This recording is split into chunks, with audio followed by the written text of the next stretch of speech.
Tell us the name of your company and what your title is. Yeah, the name of our company is C.W. Harrison Inc. And my name's Charles W. Harrison Jr., and I'm the president. Wonderful. Well, thank you so much for being here today. Appreciate your time. Thank you. Tell us a little bit about how you got into the citrus industry. Well, when I was younger and in high school, my father had a real estate partner, Eugene H. Turner, and they started farming, buying pieces of property, a lot of times old dead groves that had been abandoned. They put wells in for irrigation. They put sub-mains in so it could be watered, and they renovated these groves and put them back on the market. Some of them they sold. The ones they didn't sell, they just ended up keeping and harvesting the oranges as they matured. So as a young kid, I was, around oranges and cattle, and then just kind of became a passion of mine for the most part. Well, that's good to hear. Yeah. A lot of times for some people it's just a job, but as Bobby Mixon said, he goes, it's not work to me. I like what I do. I love it, and couldn't do anything else. That's why you do it nowadays. That's true. Well, so tell us some about the early days then, when you were in it and why it became a passion. Well, I think in the early days it was just being raised with good work ethics, and it was just a good way to make a living. It was something that almost anybody could do and get paid for, with driving a tractor or working in an orange grove or picking fruit.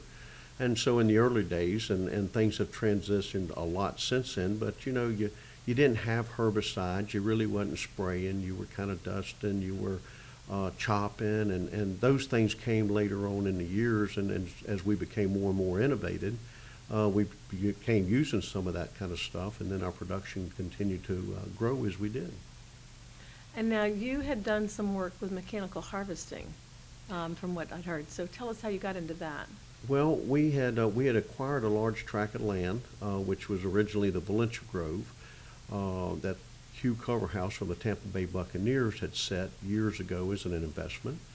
And as we acquired that with a partner, we decided that there's just the ramifications of trying to harvest it and being an all Valencia crop, and right at 4,000 and something acres, Wow. we decided to look at the mechanical aspects of doing it. There was a few prototype machines out on the market, and we looked at quite a few of those. I ended up in Argentina working with converting an olive harvester over into mechanical harvesting for oranges. That was called a Mastec. And that did not work out as much. There was a company in the United States called Oxbow International that built Right. all types of international harvesting equipment. And so they already had a prototype on the market, and so we ended up buying that machine. And it's two machines that work as one unit. There's a right-hand side and a left-hand side. Oh, And so as the rule of thumb, the right-hand side guy will lead, and the other one just kind of keeps up with him, like they're basically dancing together. so the right side makes it so the left side does know what he's doing. Yes, exactly. That's very Okay. true. That's very true. But and then we did that, and then we sold the Grove about 13 years later, and at that time we didn't have enough fruit or production to warrant owning a mechanical harvesting machine, and so we ended up marketing the machine and sold it to a group out of Australia that had the needs for it. Oh, nice. Yeah. Now, when you were doing the harvesting, did you have to use any abscission chemicals at that point or not? We did experiment with some abscissions, especially stuff that we thought that we were going to harvest early. Right. And so that seemed to work out very well. But as we got into the season, we learned more about the machinery and how it operated, and had a comfort level with that. So we kind of backed off as we went later in the season. The mechanical harvesting machine it was easy to pick somewhere between, if you had the production, 15 to 20 semi-loads a day. The problem is there's not very many plants or hardly anything in the industry right now that can handle that magnitude of loads Right. from one grower. So it's something that is very production oriented to make work. Did it harm the trees at all? It doesn't. Once we started, we mapped out our rows and our blocks to where if we started on the south end of this block, we always started on the south end because these are continuous fingers that run through the tree. Right. So we were pushing everything one way. The worst thing you want to do is come back the next year and go the other way, and Yeah. then you'd have broken limbs instead of just maybe bent. Okay. Okay, that's interesting then. And in terms of the people that you sold it to in Australia, how did it work for them, or do you have an idea? Excellent. They made some modifications through Oxbow, and I have seen numerous videos of the machine running, I mean, flawlessly. Oh, wow.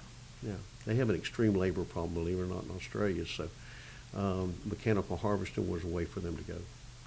Well, that worked out well then. I mean, we had our own problems with labor too, but I Yes. guess we've been able to work with that through the H-2A program and some others that I know were very prevalent in getting their beginning here in this area because of the sorrels. That's Steve right. Sorrels. That's right. So, so tell us a little bit more about your company's involvement in the industry, and what are some of the things that you guys are doing now?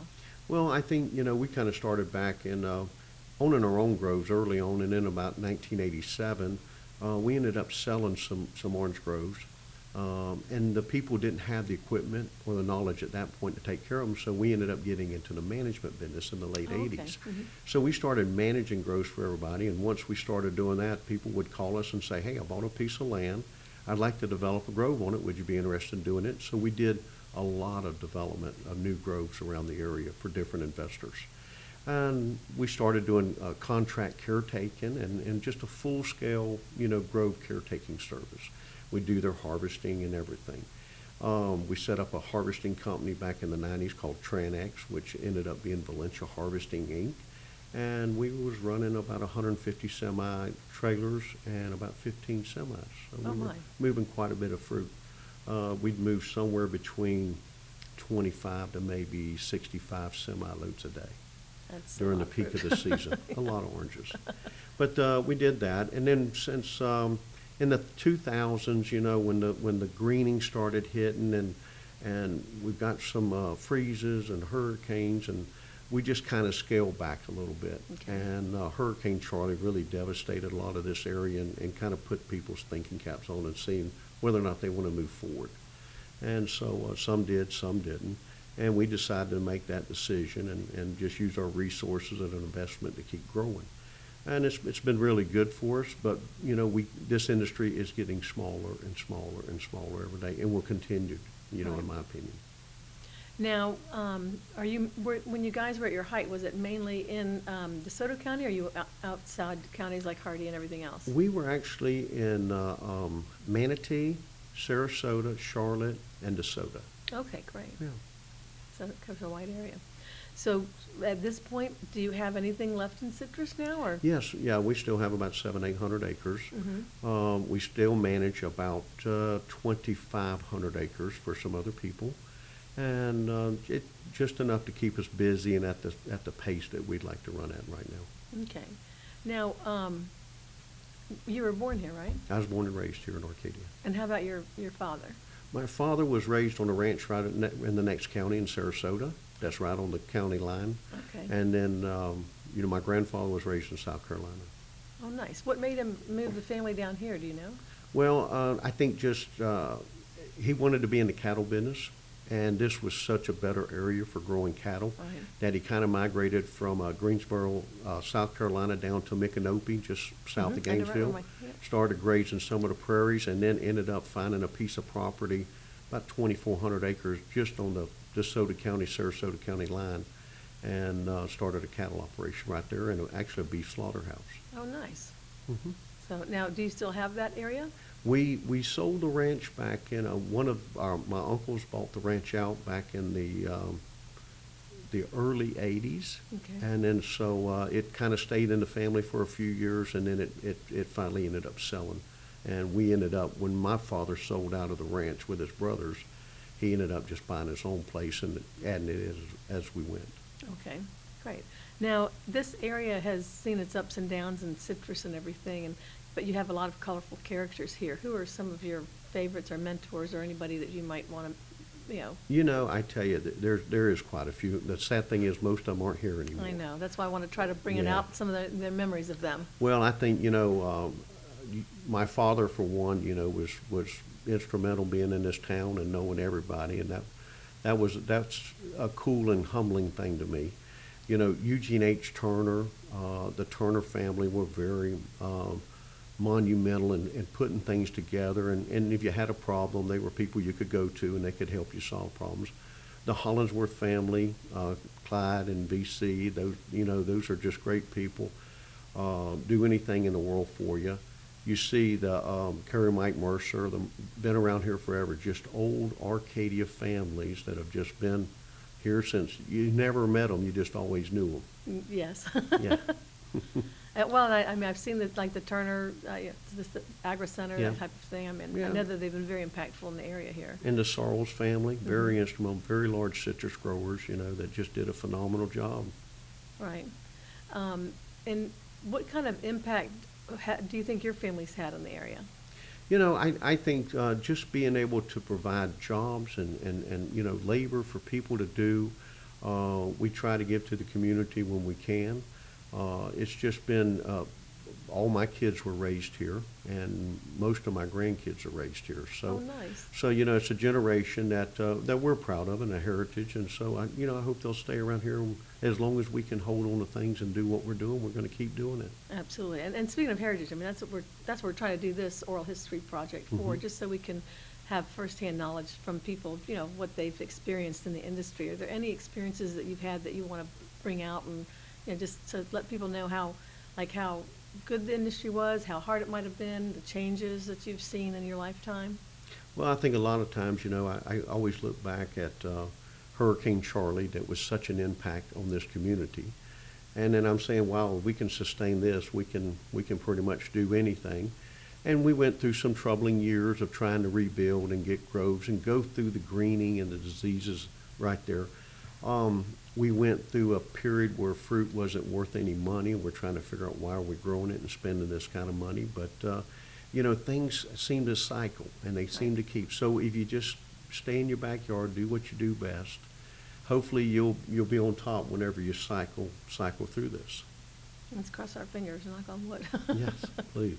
So, and in terms of, are you on any organizations in the area? Pardon me? Are you on any organizations in the area? I used to serve on some. I've got a younger son now that's in the business with me, and he serves on most of those boards.